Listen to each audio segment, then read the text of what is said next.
G. Brooks is poised to appear in an upcoming film, which happens to be the sequel to the 1980s mockumentary This Is Spinal Tap.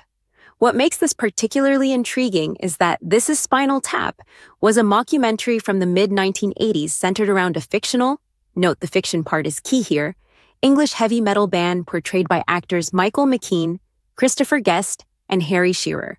And as we're all aware, Garth Brooks has a history with fictional personas. Let me remind you, Chris Gaines. Chris Gaines was a former alter ego of Garth Brooks, originally conceived for a movie called The Lamb, which was centered around Brooks's character Chris Gaines, Brooks's experiment with portraying a fictional rock singer. Although the movie never materialized, fans did get an album out of it in 1999, the same year The Lamb was supposed to release. The album, titled Garth Brooks in the Life of Chris Gaines, showcased a completely new musical direction for Brooks. Following the album's release, the Chris Gaines persona was retired by Garth Brooks. With Garth Brooks set to appear in the sequel to This Is Spinal Tap, speculation has grown about the possibility of a Chris Gaines cameo, given Gaines's rock and roll persona.